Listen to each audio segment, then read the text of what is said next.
Enter the crib. Your strike back SitRep starts in 3, 2, 1. Wait, do we go on 0?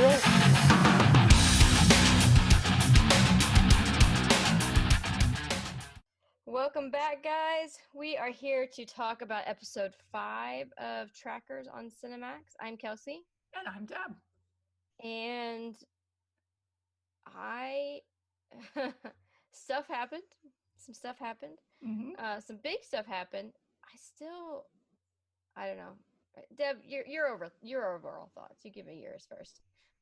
Quite similar to yours, that this almost felt like a procedural of the way it was laid out in this episode. Like you had this pair of people, this storyline, that storyline, this storyline, and a little bit happened in each, and it just kind of kept going. Okay, we go to these people, then we go to these people, then we go to these people, and then we go back to these people. And so it felt more formulaic, but at least we had some decent movement on the storyline. And yet we've only got one episode left, and we still have really no idea what the big picture is here. Right. Like, what is it they're trying to do? So. And I still am just, and maybe it's unimportant how these people are all connected. Exactly. But I'm still like, wait, how does he know him? And how does she know them? And maybe it's just a big, like, hey, everybody in the underworld kind of knows each other and knows who they are supposed to call for different stuff. But yeah, like I was saying before we began, it felt like three little storylines that we kind of took the whole episode to get through. Mm-hmm.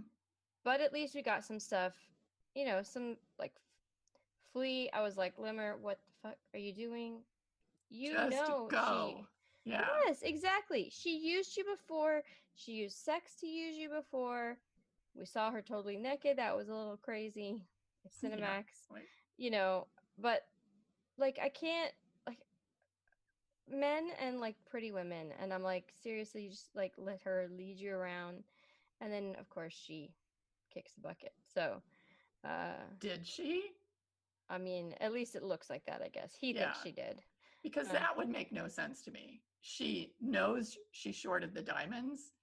She doesn't go where she set, she brings Lemmer out there to set this whole scenario of him being her backup. Yeah. And then doesn't do what he tells her to do. Yeah, I don't know. And shorts the diamonents. I mean, how did she think she was going to get out of that?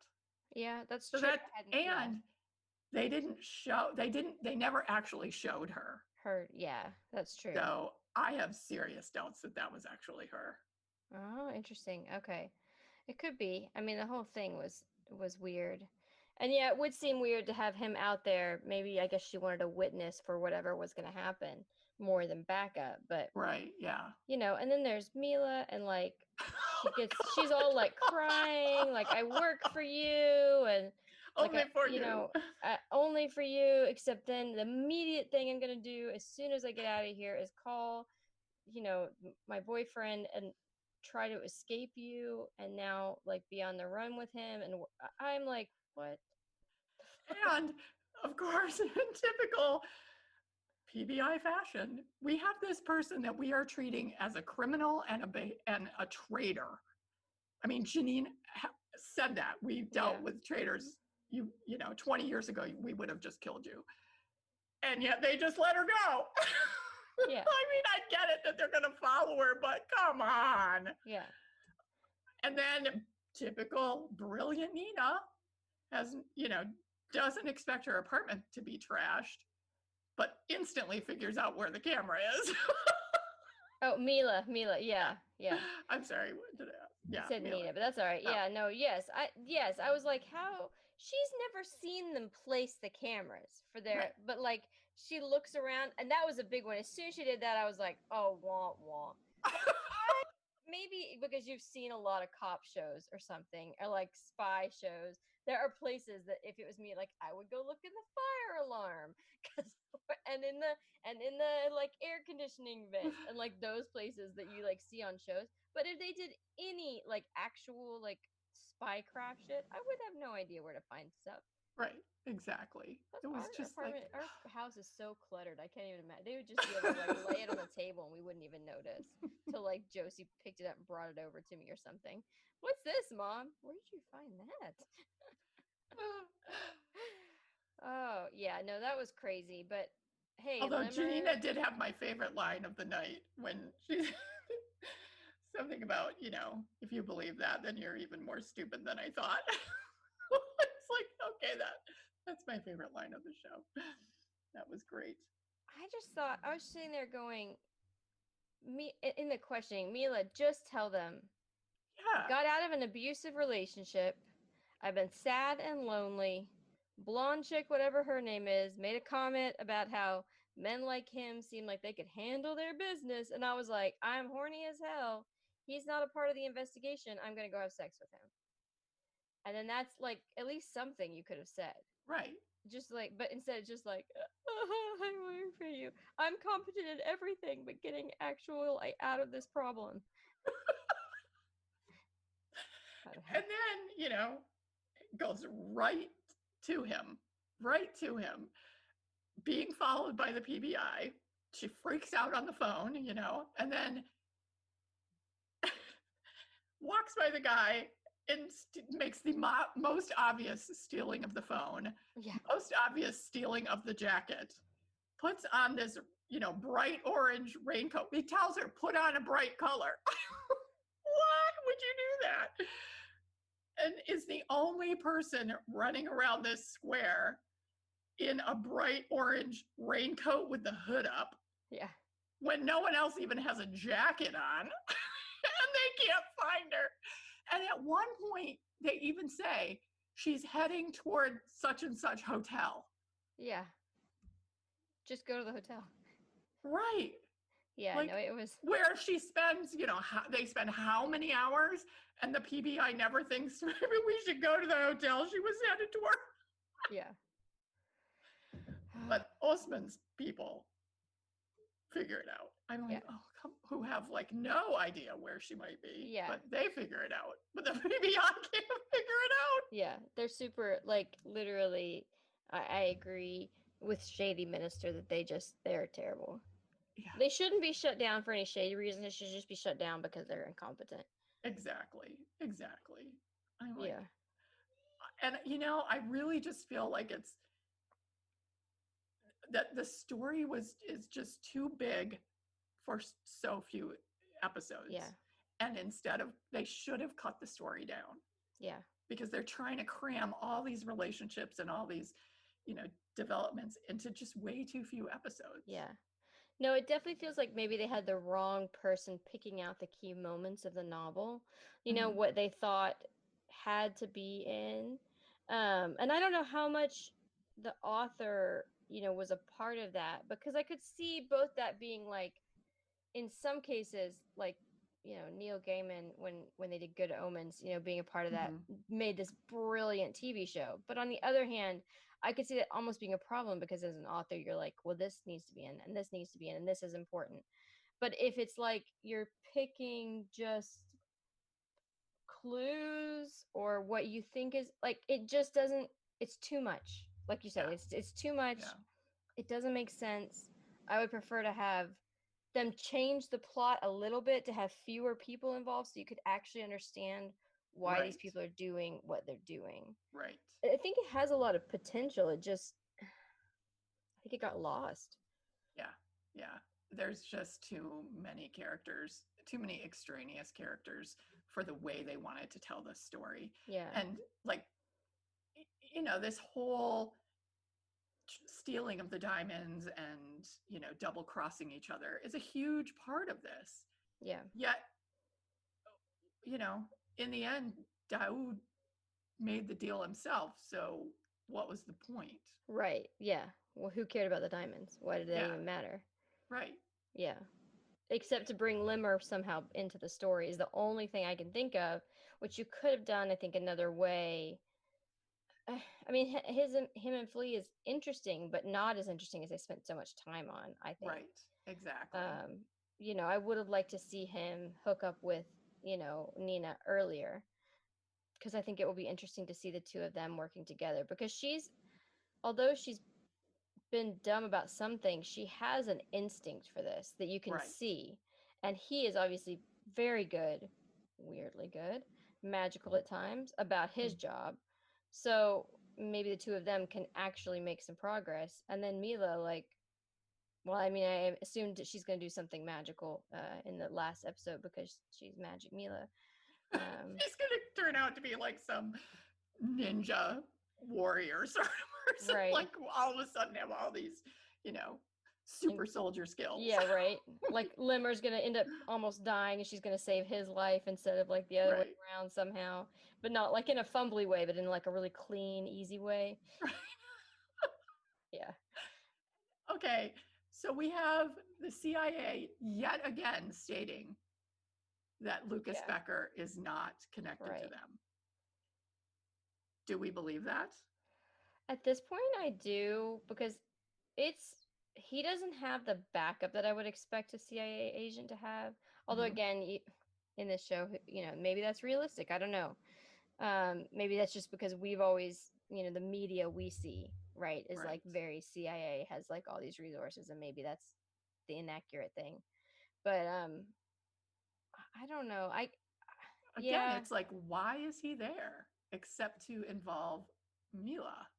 And that's the thing. That's kind of what I was talking about early on, where it's like, why you don't feel like you understand the connections between the bad guys sometimes, because like, he feels like just what he's just like someone they call when they need something. Then that should, I don't know. Yeah, it's coincidental that he had sex with Mila. I don't know. Yeah, I mean, there's 1 hour left. How are they going to wrap all this up? It's just strange. I'm assuming it's not going to be a strike back ending in which we can just go like, well, I guess everybody's going to die. Yeah. But yeah, I mean, it feels like you're going to have Lemur and Nina off doing their thing together away from the PBI. Because she's fired.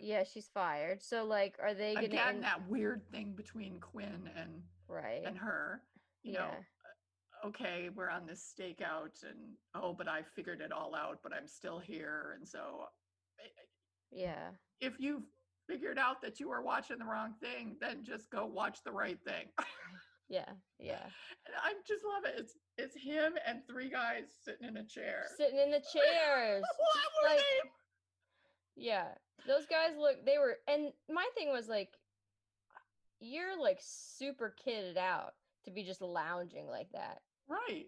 Like, take off the gun, dude. Or like, take off the vest and throw it on as you're going out I don't know, like, or don't sit with like your legs. I was like that. It was weird, right? Yeah, it was just a strange thing. Like, if this is like your hot spot, your where you think all the action's going to go down, and you have 4 guys in one room is your surveillance. Yeah. Why don't you have? Why aren't these people positioned in other locations so you can? You're all relying on 4 guys in one room and 1 camera. Yeah. Well, and if you're all 4 guys in one room, like, I guess I would just imagine everything stacked by the door so they can go when you see anything, because you're surveilling. You're not preparing to go. I don't know. It just, there was something like off about that scene. Of course, this whole, God, just bring back in Kunzi. Yeah, exactly. He really was the most interesting character, and I'm glad if we got to interview anybody, it was him. Right. I agree. I'm thinking, because we don't know if, I'm assuming this show was renewed in South Africa. Yeah. Where it's going to go, season 2 obviously won't be on Cinemax if it's renewed here in the States. So could be on HBO Max if they do that. I don't know how they're going to do that though. Yeah, I don't know, because they haven't picked up anything else. So right. And have made a point of saying they're not picking up anything else from Cinemax. So I don't know, because they're leaving these storylines like Janina's brother, and there's storylines that are still left out there, and characters that that we zoomed in on and got a glimpse of and then moved away from, and it was like, did we need to see that? I don't know if that was necessary. And is this planting seeds for next season, or is it just another why are they there character? Yeah. Strange.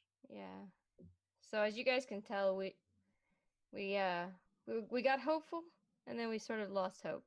So I'm not sure. I mean, we'll finish it. There's only one episode left, but there's a lot that's got to happen in this episode for much of this to make much sense. When somebody asked on the Twitter page, is this as good as Strike Back? And the answer is definitely sorry, no. It has so much potential to be. It does, and the story, and it makes me want to read the book.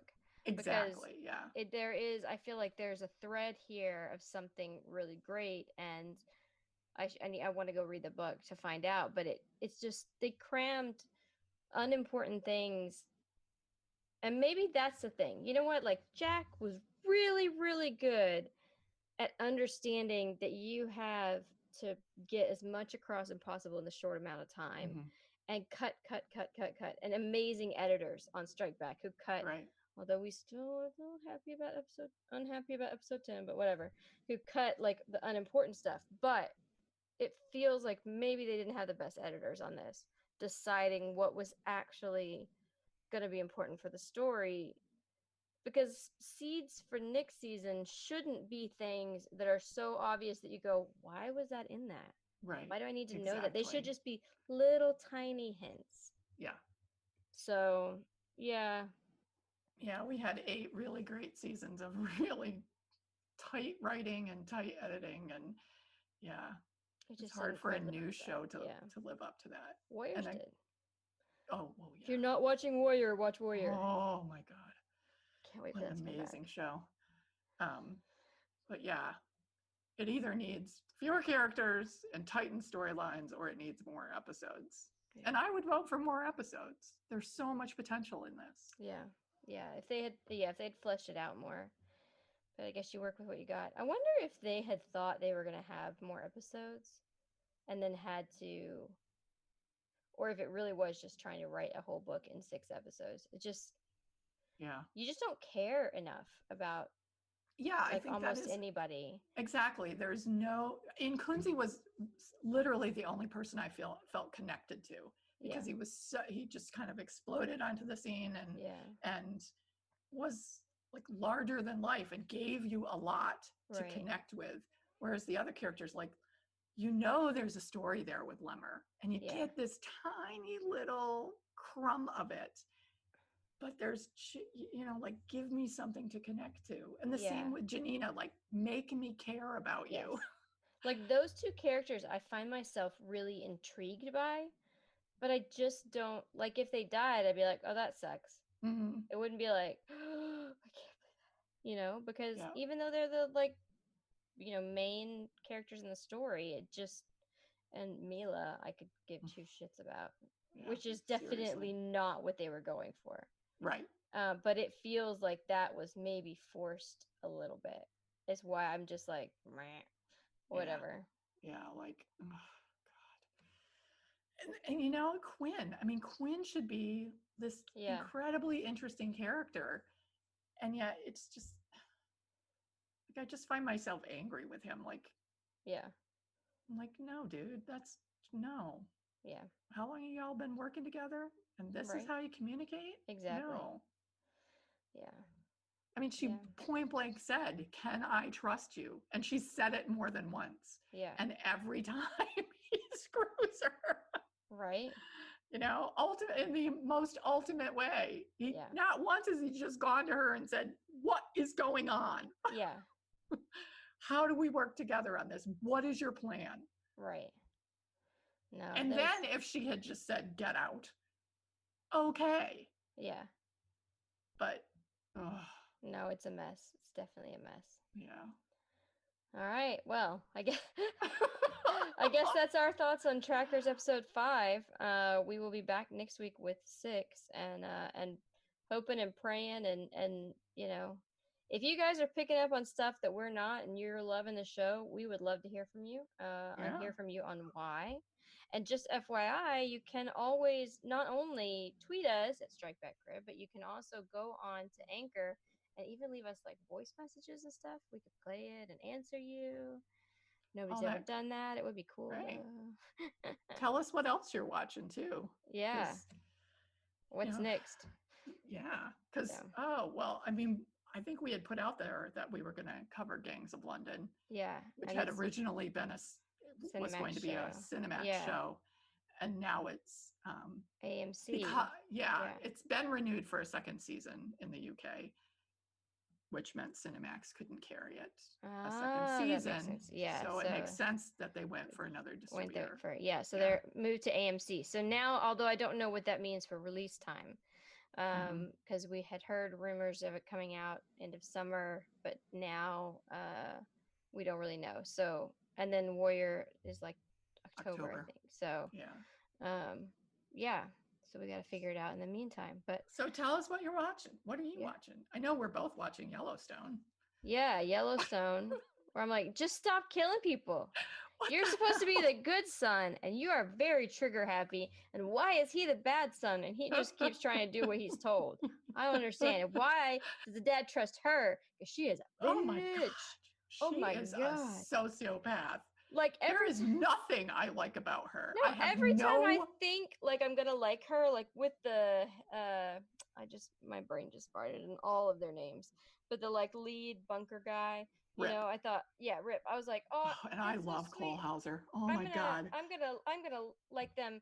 Then she's like, I hope you kill yourself to her brother. And I'm like, what is wrong with you? She's just not a good person. Why would that be more trustworthy? To like take care of your family than like the guy who's like, I'm literally doing what you told me to do. There's not a single redeeming quality in her. No. And I think we're supposed to sort of sympathize with her that she clearly had some horrible things happen in her childhood and she didn't feel loved. And that mother did not seem like a very nice person, and yet they all worship her. Yeah. But man, Beth is just there is nothing good about her. Like there's one thing between being like the drunken, like party, mean to people.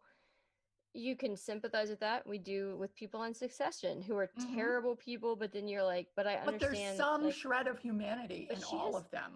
I mean, that's the whole thing with the way she treats Jamie is like, to me, just mind-blowing insanity. Yes. That I'm like, I don't get it, and I don't like you, because he seems like I just want someone to protect him. Like he's kind of weaselly a little bit, but like overall, he's like the nicest one of them. I don't know, it's just but it is the strangest show. I mean, I just find myself constantly going, "Don't think, just watch." Don't. I mean, and I keep watching because there's enough there. Even though sometimes it's just, I just want to look at the mountains. Oh my God, it's beautiful. I'm like horses, a cowboy. Right. Kevin Costner still looks good. You know. Oh my God. I like all the guys in the bunker. I think are really interesting. It's kind of hard not to watch it and think, Philip lives just down the road. Why don't you give him a role? Like he could be playing the role that Mr. Lost guy is playing. He would look good in a cowboy hat for sure. But it's like I don't like any of these people. No. And it's so, I mean, every single episode, they just brazenly kill people. There's a body count on this show. And at least, in Strike Back, there are like armed militia people that are being killed. And in this show, it's just, I don't like you, cowboy hand. I'm going to take you out and shoot you in the ravine, or I'm going to beat the snot out of you. And the body count is just astronomical, and nobody ever notices these people are missing her. And in this last episode, and this was like when the Cattlemen's Association deputy or whatever they're supposed to be, was going to teach those guys a lesson. Not good men, clearly not good men. Still. But I mean, in real life, in the state of New York, that's how, there was Right. there was a man in custody, and that's how Yes, exactly how yeah. he was killed. Yeah. Was kept him in Yeah, unrestrained yeah. in I remember a that. van, broke his neck, Yeah. refused, never got him medical treatment, and he died. And I thought, if this is meant to be funny, I am so thankfully out. it wasn't, because that was No, the But body what are they count, going to do to get this guy off? How's it going to be treated as not a big deal? That we're supposed to feel bad for him that he viciously killed these men and was so stupid to not think that could happen. Yeah. He really enjoyed what he was doing. Yeah, that was just weird. And then looked shocked when he opened the door, and I thought, you idiot. But it is a good show. The other thing I'm watching is DC Doom Patrol is back, which I know you don't do the superhero shows, but is like the weirdest, most amazing mindfuck out there. It's just, there's like a talking cockroach and like a donkey who like farts universes, and I can't even all, if I just describe you those little, and that was in the first season. The second season, obviously. So if I liked the animated original The Tick, I would like this. Yeah. Oh, okay. It's good. It's so dumb. But it's smart in its dumbness, but there's just stuff that happens and you're like, wait, I'm sorry. There's a guy who, when he flexes, can give you an orgasm. He's like the nicest guy in the whole world, and he's just like, do you have his phone number? Flexes, and then everybody's like, it's amazing. It's amazing. So okay, good. I'll start watching that then, because that does sound pretty fun, and I loved The Tick. So okay, yeah, then you would probably enjoy I'll watch that, and I'll watch My Thunderbirds Are Going. There you go. Have a happy summer. Yeah. Dream about my perfect cartoon boyfriend, Virgil Tracy. Amazing. So yes, you guys let us know what y'all are watching, and we will catch you next week. See ya. Thanks, and tune in next week for another Need to Know session at the Crib. Follow us on Twitter @StrikebackCrib. Out.